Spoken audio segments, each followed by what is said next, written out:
ذكر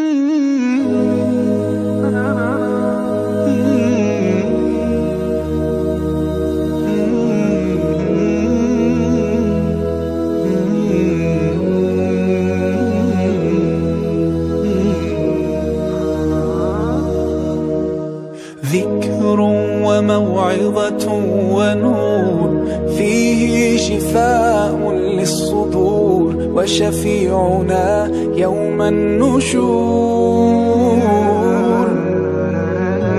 آياته تروي المدى، وصفاته نبع الهدى، نلقى الجنان بحبه، لن تستقيم حياتنا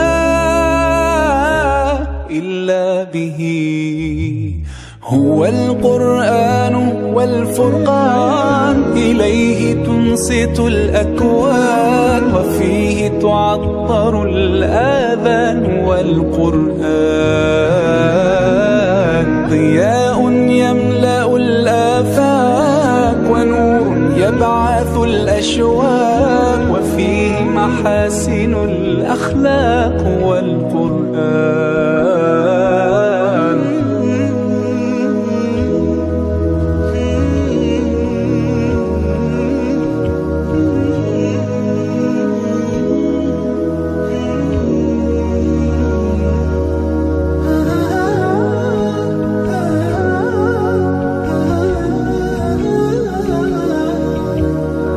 كم يهتدي الحيران فيه، والنفس كم حنت إليه، يعلو ولا يعلى عليه.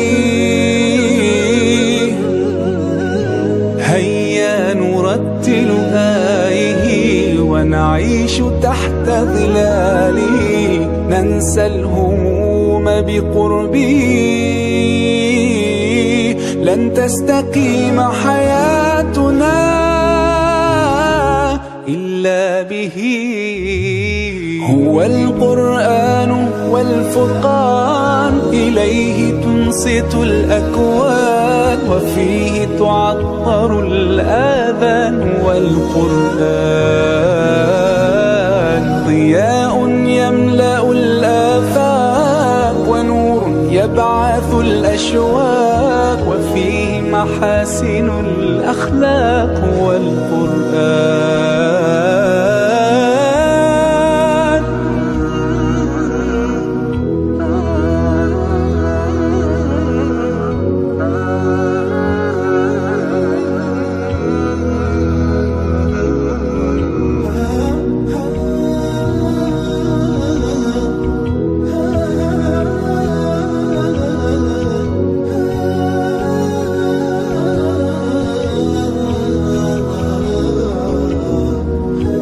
أسعد به قلوبنا، واغفر به ذنوبنا، واشرح به صدورنا يا ربنا.